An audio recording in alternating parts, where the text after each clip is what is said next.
Bismillahirrahmanirrahim. Alhamdulillah wassalatu wassalamu ala Rasulillah wa ala alihi wa sahbihi wa man walah. Amma ba'd.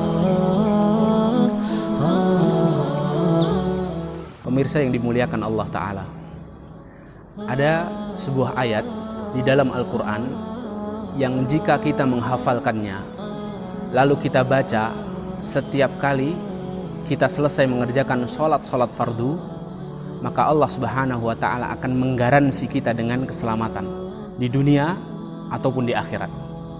Simaklah hadis Rasulullah sallallahu alaihi wasallam dalam riwayat yang diriwayatkan oleh Imam An-Nasa'i dan disahihkan oleh Syekh Al-Albani rahimahullahu taala. Rasulullah sallallahu alaihi wasallam bersabda, "Man qara'a ayatal kursi dubura kulli salatin maktubah lam yamna'hu min dukhulil jannah illa an yamut." Barang siapa yang membaca ayat kursi setelah ia usai mengerjakan sholat fardu, subuh, zuhur, asar, maghrib, isya, setiap sholat fardu selesai dia kerjakan, dia membaca ayat kursi, lam yamna'hu min dukhulil jannah, tidak ada satupun yang bisa menghalanginya untuk masuk ke dalam jannahnya Allah, illa an yamut, kecuali ketika ia belum menjumpai kematian. Kecuali kematian saja yang bisa menghalanginya untuk masuk ke surganya Allah. Kata para ulama, apa maksudnya kecuali kematian? Kecuali ketika dia belum menjumpai kematian. Artinya ketika dia meninggal dunia, pasti Allah Subhanahu wa Ta'ala masukkan dia ke dalam jannah. Dalam hadis yang lain diriwayatkan oleh Imam At-Tabrani, dan ini adalah hadis yang sahih, Rasulullah sallallahu alaihi wasallam bersabda, "Man qara'a ayatal kursi dubura kullis salatil maktubah kana fi zimmatillahi ila salatil ukhra." Barang siapa yang membaca ayat kursi setelah ia usai mengerjakan sholat fardu, maka ia dalam jaminan perlindungan Allah Subhanahu wa Ta'ala sampai sholat berikutnya. Lihatlah betapa dahsyatnya ayat kursi ini dalam kehidupan orang-orang yang beriman. Di dunianya dia mendapatkan perlindungan, jaminan perlindungan dari Allah. Di akhiratnya Allah berjanji akan memasukkannya ke dalam surga. Para ulama lantas membahas mengapa ayat kursi sedemikian dahsyatnya dalam kehidupan setiap mukmin. Para ulama memberikan beberapa alasan. Di antara alasannya yang pertama, karena di dalam ayat kursi ada nilai tauhid kepada Allah Subhanahu wa Ta'ala. Tauhid adalah persembahan yang paling disukai oleh Allah Subhanahu wa Ta'ala.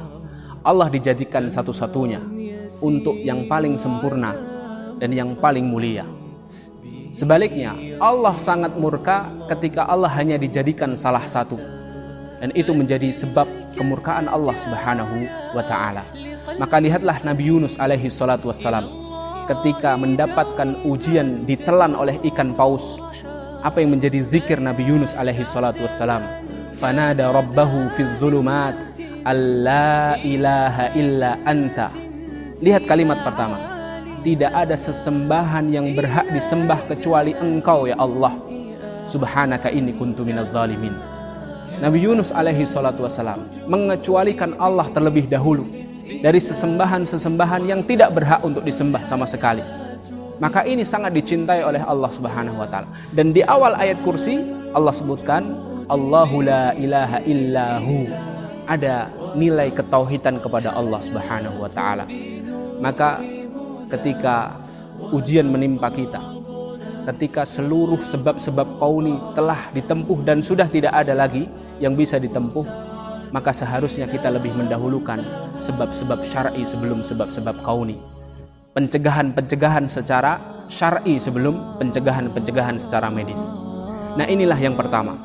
Yang kedua alasannya, karena di dalam ayat kursi ada dua nama mulia yang disukai Allah Subhanahu wa Ta'ala, yang paling dicintai Allah, yaitu nama Al-Hayyu dan Al-Qayyum. Kata Rasulullah sallallahu alaihi wasallam, Ismullahil a'zam alladzi idza du'iya bihi ajab. Ada dua nama Allah Subhanahu wa Ta'ala yang mulia. Apabila kita berdoa dengannya, maka Allah pasti akan mengijabahi, yaitu Al-Hayyu, yang kedua adalah Al-Qayyum.